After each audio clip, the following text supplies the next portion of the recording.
dan selamat pagi. Kita sambung kita punya tajuk elektrokimia kita. Untuk hari ini kita nak fokus pada satu set yang lain, iaitu sel kimia. Kita nak fokus pada sel kimia. Okay, sebelum ni kita dah tengok pada sel elektrolisis. Kita tengok pada sel kimia pula hari ini. Okay, so ini adalah gambar raja sel kimia. Ini adalah sel kimia. Okay. Dalam sel kimia, dia tak sama macam sel elektrolitik. Dia tak sama dengan sel elektrolitik. Okay, kalau sebelum ni kita ada belajar tentang sel elektrolitik. Dua set ni saja, sel elektrolitik dengan sel kimia. Elektrolitik dan juga sel kimia. Okay. Beza yang ketara di antara sel kimia dengan sel elektrolitik ialah, kalau kita tengok dekat sini, sel kimia dia gunakan voltmeter. Dia tak gunakan lagi bateri. Dia tidak menggunakan bateri, dia gunakan voltmeter, ataupun setengah tu dia ada gunakan lampu juga ataupun mentol. Okey, jadi dia tak ada bateri, tapi dia sendiri adalah bateri. Okey, beza yang kedua pula, okey, saya nyatakan dia punya beza lah di antara sel kimia dengan sel elektrolitik ni. Yang pertama tadi kita cakap beza dari segi, kalau sel kimia kita guna voltmeter sebagai penunjuk pewujud kehadiran arus ataupun tenaga elektrik. Kalau sel elektrolitik kita gunakan bateri ataupun sel kering. Okey, beza yang kedua di antara sel kimia dengan sel elektrolitik adalah, kalau sel kimia, perubahan tenaga yang berlaku adalah daripada tenaga kimia kepada tenaga elektrik. Okay, perubahan tenaganya adalah daripada tenaga kimia kepada tenaga elektrik. Kalau sel elektrolitik pula, perubahan tenaga dia daripada tenaga elektrik sebab dia ada bateri. So bateri tu akan alihkan arus elektrik dulu kepada tenaga kimia. Okey, perubahan tenaganya tak sama bagi sel kimia dengan sel elektrolitik. Okey. Beza yang seterusnya, yang ketiga yang kita boleh nampak adalah penggunaan elektrod. Okey, penggunaan elektrod bagi sel kimia, dia dua elektrod yang berbeza. Kalau sel elektrolitik, elektrod yang sama. Biasanya kita gunakan elektrod karbon. Okey, ini tiga beza yang menunjukkan sel kimia dengan sel elektrolitik. Perbezaan di antara sel kimia dengan sel elektrolitik. Yang pertama dari segi penggunaan voltmeter dengan bateri ataupun sel kering. Yang kedua, perubahan tenaga kimia kepada tenaga elektrik untuk sel kimia. Kalau untuk sel elektrolitik, tenaga elektrik kepada tenaga kimia. Lepas tu penggunaan elektrod. Untuk sel kimia, dia dua elektrod yang berbeza. Kalau sel elektrolitik, dua elektrod yang sama. Pergi kat ibu, Aziz, bawa dia kat ibu Aziz. Bawa dia kat ibu. Okey, mari kita tengok sel kimia secara detail ni. Okey, yang ini adalah gambar raja sel kimia. Okey, mari kita tengok. Okey, yang pertama kita tengok struktur dia dulu. Okey, dia nampak macam sama macam sel elektrolitik, tapi dia tak sama. Okey, yang pertama, dalam ni memang ada elektrolit. Okey, so kita ulang baliklah benda yang sama yang ada dalam sel kimia dengan sel elektrolitik. Dekat dalam larutan ni kita panggil dia elektrolit. So kat sini kita ada larutan cuprum sulfat dia. Kemudian kita ada dua elektrod yang berbeza. So ini elektrod. Elektrod ni kita akan gunakan rod logam. Kita akan gunakan kepingan logam yang berbeza. Dekat sini kita ada magnesium, sini kita ada cuprum. Sini logam magnesium, sini logam cuprum. Kalau dalam sel elektrolitik, kita gunakan dua set yang sama, karbon. So di kat sini dia lain. Okey, lepas tu pula kat sini kita ada wayar. So ini wayar penyambung, sama juga. So wayar penyambung tentang comot. Okey, dan seterusnya kita ada voltmeter. Dah tulis pun kat sini, tak tulis lah. So voltmeter ni akan mengesan kehadiran voltan. Okey, so perubahan tenaganya, maksudnya tindak balas kimia akan berlaku dekat bawah, menyebabkan adanya arus voltan dekat sini nanti. Okey, so nanti kita nak tengok macam mana cara proses sel kimia tu berlaku. Okey, saya padam dulu. Okey. Kalau terlambat masuk tak apa, nanti saya dah rekod benda ni, nanti kamu tengok balik Alright. So sekarang ni cara pertama macam mana kita nak tahu tindak balas kimia yang berlaku dalam sel kimia ni. Yang pertama adalah kita kena tentukan. Kat sini kita ada dua logam. Kita ada logam magnesium, kita ada logam kuprum. Okey, kita kena tentukan terminal. Step yang pertama kita kena tentukan terminal. Okey, terminal kita tentukan terminal. Kita akan tentukan terminal. Okey, macam dalam bateri kita ada terminal lah. Kita ada terminal positif, kita ada terminal negatif. Okey. Dalam set ni, ni sebenarnya tak ada lagi ni tau. Kita tak tahu, kita hanya ada diberi nama logam saja. Jadi macam mana kita nak tahu magnesium ni terminal negatif? Kalau dalam gambar ni dia dah bagi tahu dah. Magnesium ni terminal negatif, kuprum ni terminal positif. Dia dah bagi tahu siap-siap. Tapi macam mana kita nak kenal pasti sebenarnya? Okey, cara untuk kita kenal pasti adalah dengan merujuk siri keelektropositifan logam. Okey, yang ini yang saya suruh kamu hafal hari tu. Kalau nak kahwin mesti ada zakat fitrah supaya perkahwinan Hisham cukup aman. Kalau nak kahwin mesti ada zakat fitrah supaya perkahwinan Hisham cukup aman. Okey, daripada siri keelektropositifan ni kita akan pilih. Okey, kita tandakan dulu logam apa yang ada dalam gambar sebelah. Kita gunakan logam magnesium dengan logam kuprum. So saya highlightkan dekat sini. Kita ada logam kuprum dan juga magnesium. Okey, so saya dah highlightkan dua logam yang kita gunakan sebagai elektron. Magnesium atas ni, kuprum bawah ni. Okey. Persoalannya yang mana akan jadi terminal negatif, yang mana akan jadi terminal positif? Kalau kita baca dekat tepi ni dia tulis keelektropositifan meningkat. So, lagi atas kedudukan dia dalam siri ni, dalam siri elektrokimia ni, lagi atas kedudukan dia akan bertindak sebagai terminal negatif. Lagi atas kedudukan dia akan bertindak sebagai terminal negatif. Manakala dekat bawah, kalau yang dekat bawah tu dia akan bertindak sebagai terminal positif. Yang duduk atas terminal negatif, yang duduk bawah terminal positif. Kedudukan dekat mana? Kedudukan dalam siri elektrokimia ni. So kamu kena hafal lah. Kalau nak kahwin mesti ada zakat fitrah supaya perkahwinan Hisham cukup aman. So ini kena hafal sebab kita kena kenal pasti yang mana lagi atas, yang mana lagi bawah. So tadi daripada dua jenis logam ni, magnesium duduk kat atas. So sebab itulah dalam gambar rajah ni, magnesium tu bercas pula. Magnesium tu merupakan terminal negatif. Dia dah lukis dah kat sini sebenarnya. Terminal negatif. So kat sini pun saya highlightkan lagi. So magnesium akan bertindak sebagai terminal negatif, manakala kuprum akan bertindak sebagai terminal positif. So kita dah tentukan terminal. Okey, yang pertama. Yang kedua, setelah kita tentukan terminal, kita kena kenal pasti ion yang akan dinyah cas. Kita kena kenal pasti ion yang akan dinyah cas. Apa maksud nyah cas? Okey, kamu kena tahu ingat balik kita refresh balik. Ion ada dua. Ion yang bercas positif. Ion yang bercas positif dan ion yang bercas negatif. Okey, ion yang bercas positif kita panggil dia cation, ataupun kebiasaannya kita akan tulis macam ini, Cu2 tambah. Kalau nampak yang tambah ni, itu maksudnya dia positif lah, ataupun cation. Kalau dia negatif, biasanya kita akan nampak macam ini, OH negatif, OH minus. So kalau negatif ni kita panggil dia anion. Kalau positif ni kita panggil dia cation. Okay, itu beza di antara cation dengan anion, cas positif dengan cas negatifnya. Kedua-duanya adalah ion. So apa maksud nyah cas? Bila kita kata nyah cas, kita akan buang cas yang ada pada ion tersebut. So kalau katakanlah, ini contoh katakanlah kita ada ion Cu2+ tu tadi.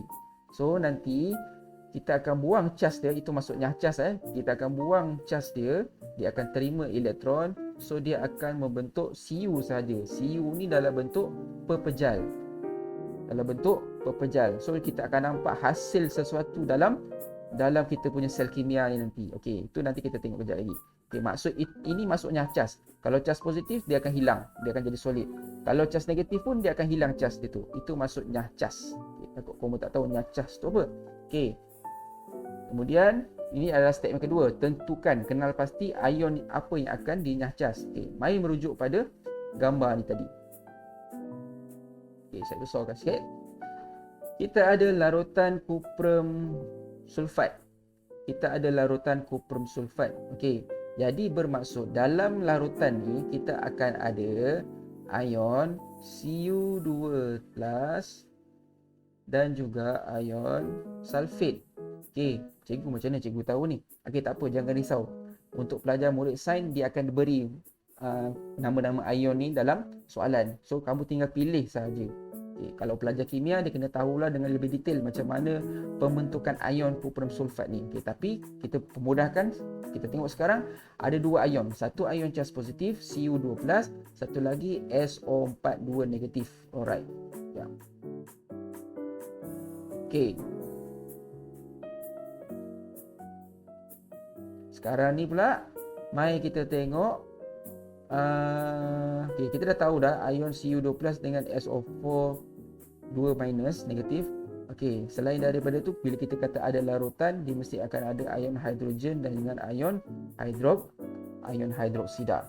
Okey, ada 4 jenis ion yang ada dah sekarang. So, next.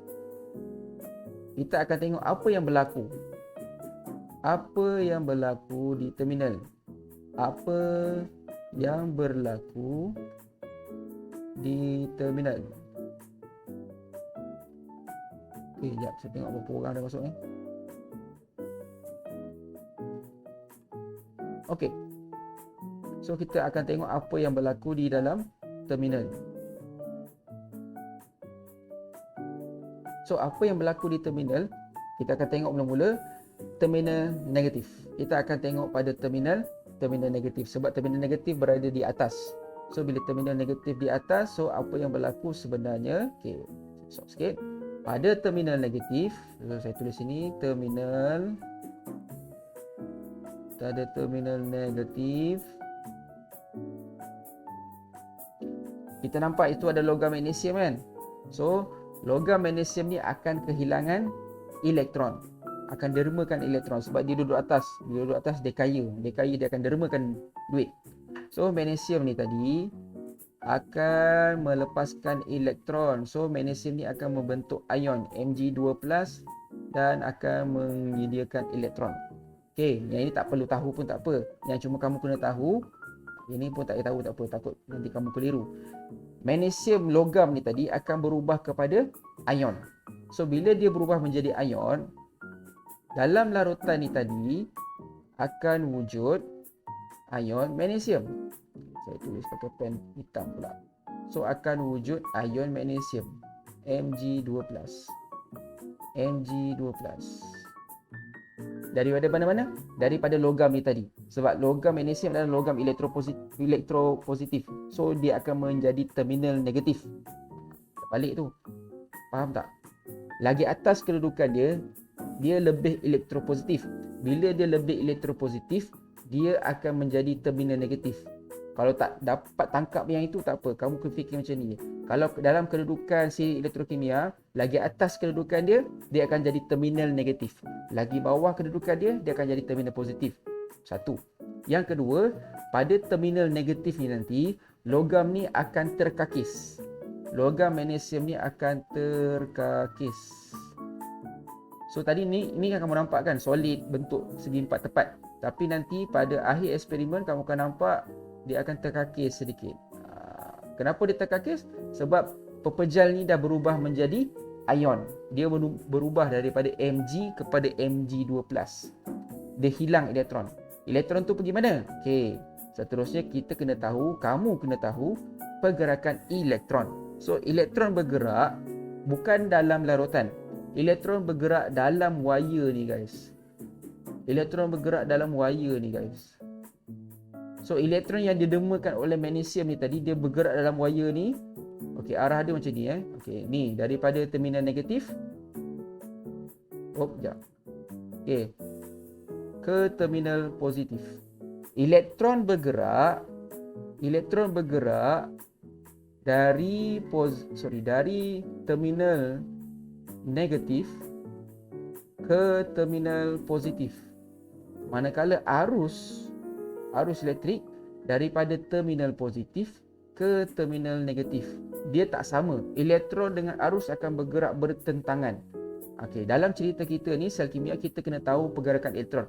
Elektron bergerak daripada logam yang berterminal negatif ke elektron yang berterminal positif. Kat sini elektron yang berterminal positif adalah kuprum. Macam mana kita tahu? Sebab kuprum lagi rendah kedudukannya dalam siri elektrokimia. Dekat situ kita dah tahu tadi. Baik. Okey. Kemudian bila kita dah tahu logam magnesium ni tadi akan berubah jadi ion, seterusnya kita akan tengok apa yang berlaku pada terminal positif. Terminal positif. Sambil-sambil tu makanlah ya. Okey. Yang berlaku pada terminal positif akan menerima cas positif. Terminal positif akan menerima cas positif. Sebab apa? Sebab pada terminal positif ni ada banyak elektron. Kenapa cikgu kata ada banyak elektron? Okey, sebab elektron sedang bergerak. Tadi kan saya kata elektron bergerak daripada magnesium kepada kuprum. So dekat logam kuprum ni akan ada banyak elektron. Elektron ni boleh didermakan kepada ion yang bercas positif untuk berubah daripada ion kepada pepejal.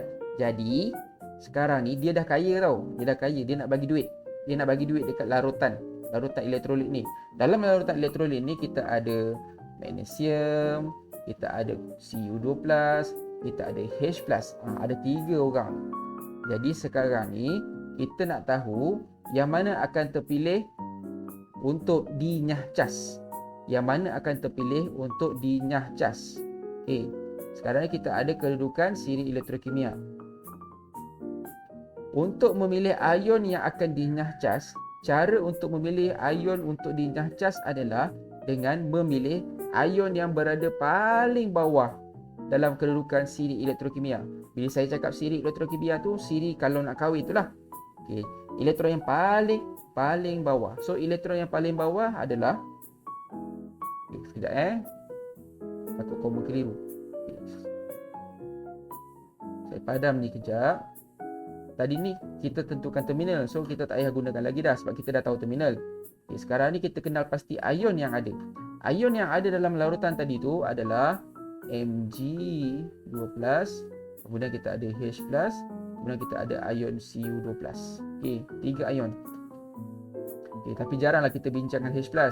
Dia hanya soalan akan mention ion-ion yang terlibat sahaja. Jadi kamu kenal pasti sahaja ion mana yang akan terpilih untuk dinyah cas. Okey, sekarang katakanlah kita ada Mg2+ dengan Cu2+. Okey, macam mana kita nak pilih ion yang mudah untuk dinyah cas? Maksudnya ion yang akan berubah daripada ion kepada pepejal, solid metal. Okey, tadi kita pilih yang paling atas untuk tentukan terminal. Sekarang kita pilih paling bawah untuk dinyah cas. Antara magnesium dengan kuprum, kalau kita tengok siri kalau nak kahwin ni, yang paling rendah adalah kuprum. Yang paling rendah kedudukannya adalah kuprum. Jadi kuprum ni yang akan dinyah cas. Bila kita katakan maksud nyah cas, kuprum 2+ ni tadi akan menerima elektron membentuk pepejal kuprum. Kenapa kita tak pilih yang paling atas? Kita pilih yang paling atas tadi untuk menentukan terminal, bukan untuk menentukan ion mana yang akan dinyah cas. Tu kena faham betul-betul. Saya ulang balik. Dalam untuk menentukan ion mana yang akan dinyah cas, kita akan ambil ion yang paling bawah. Kalau untuk menentukan terminal, mana terminal positif, mana terminal negatif, kita akan ambil logam yang paling atas kedudukannya dalam siri elektrokimia ni. Okey, jelas Okey, takut kamu keliru. Atas dengan bawah, terminal dengan ion. Jangan tersilap di situ Jadi apa yang berlaku sebenarnya pada terminal positif, okey, tadi kan kita dah tengok tadi, ion yang paling bawah adalah ion kuprum. So dekat sini, besarkan sikit, memang kat sini logam kuprum cikgu. Jadi apa yang bergerak sebenarnya dekat elektron kuprum ni? Yang bergerak ke arah kuprum ni adalah ion kuprum. So saya tulis sini. Kejap lah. Okey. Ion Cu2+, ion Cu2+, Cu2+, Cu2+ akan bergerak semuanya ke arah elektrod kuprum, membentuk pepejal kuprum. Main COD dulu. Nanti dululah kejap. Pagi-pagi main COD apa benda? Lag lah, malam lah. Okey, ion kuprum tu akan bergerak ke terminal positif. Lama dah saya tak main. So dia akan jadi pepejal. Bila dia jadi pepejal, kuprum ni sebenarnya, kalau kamu nak tahu, kuprum tu macam dalam wayar tu. Wayar kita terdiri daripada logam kuprum dah sebenarnya. Okey, jadi apa yang akan berlaku sebenarnya, kamu akan nampak pada akhir eksperimen ni, akhir tindak balas ni, logam kuprum ni akan menjadi gemuk. Dia akan gemuk. Dia akan ada sesuatu. Yes, dia akan kembang. Dia akan ada sesuatu yang ada di sini, iaitu besar pula. Iaitu logam. Logam apa? Logam kuprum yang berwarna perang. Sebab tu saya lukis pakai warna coklat. So yang dia akan menjadi warna perang.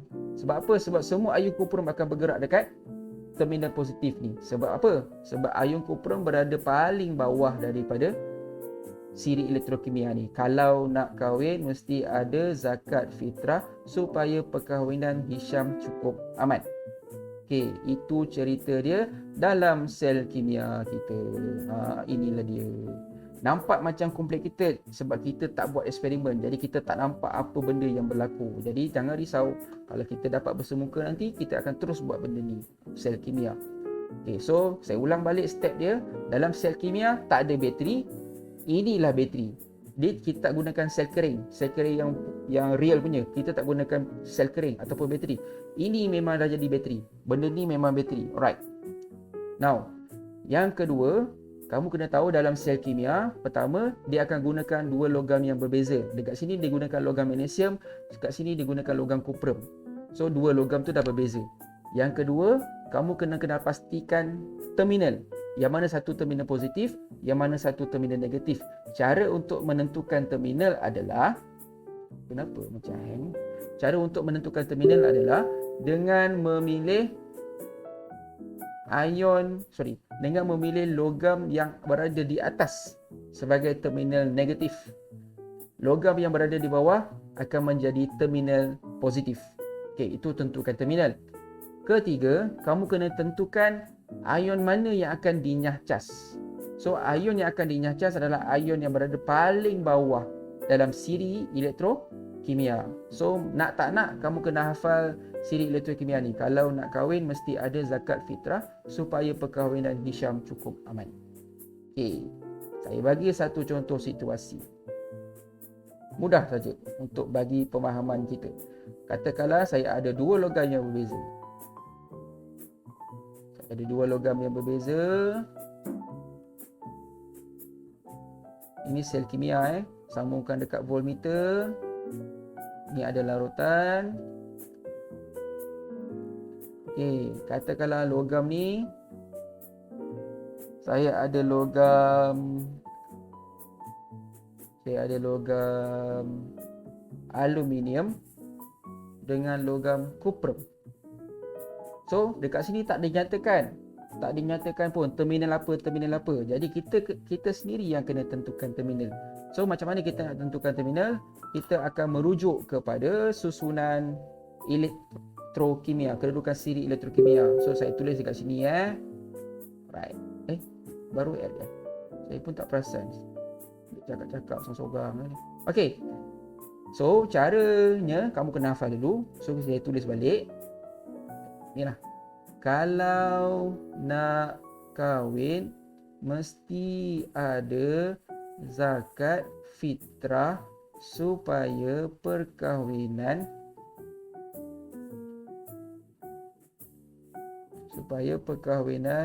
Hisham cukup aman. Kalau nak kahwin mesti ada zakat fitrah supaya perkahwinan Hisham cukup aman. Logam yang kita gunakan ataupun elektron yang kita gunakan kat sini dua benda yang berbeza, iaitu aluminium dengan kuprum. So mana aluminium? Aluminium duduk sini. Mana kuprum? Kuprum duduk bawah. Cara untuk menentukan terminal adalah dengan melihat logam yang berada paling atas dia akan jadi terminal negatif. Yang duduk atas dia akan jadi terminal negatif. So dekat sini Al duduk atas. So Al ni ataupun aluminium ni akan jadi terminal negatif. Yang duduk bawah ni akan jadi terminal positif. Dia macam itu je. Okay, so kita dah dapat tahu aluminium akan bertindak sebagai terminal negatif. Elektrod kuprum ni akan bertindak sebagai terminal positif. Dah jumpa terminal. So dia jadilah bateri. Dia mesti dua logam yang berbeza. Kalau logam yang sama dia tak akan jadi bateri. Kalau sebelah sini aluminium, sebelah sini pun aluminium, dia tak akan jadi bateri. Dia mesti digunakan dua rod logam yang berbeza, yang berlainan. Mana yang dah dapat logam tu? Yang ni lah. Kalau nak kahwin ni. Ini semua jenis logam-logam yang ada. Pun sama juga. Katakanlah kita gunakan, katakanlah kita gunakan zinc. Sini zinc, sini saya gunakan ferrum. So sekarang ni antara zinc dengan ferrum, zinc dekat atas. So zinc yang akan jadi terminal negatif, ferrum yang akan jadi terminal positif. Yang duduk atas akan jadi terminal negatif, yang duduk bawah akan jadi terminal positif. Okey, dia berbeza pula kalau kita cerita pasal ion untuk dinyah cas. Okey, katakanlah saya ada logam magnesium dengan logam kuprum. Tapi dalam ni kita ada ion kuprum, dalam ni juga kita ada ion magnesium. Okey, ada dua jenis ion. Semuanya cas positif. Cas positif ni semua akan bergerak dekat terminal positif. Tapi mana satu? Mana satu? Okey, cara untuk menentukan mana satu, kita akan pilih untuk ion kita akan pilih yang paling bawah. Kalau yang ini, kita akan pilih yang paling bawah. So yang paling bawah di antara kuprum dengan magnesium, magnesium duduk atas, kuprum duduk bawah. Jadi kuprum lah yang akan terpilih pergi ke arah terminal positif.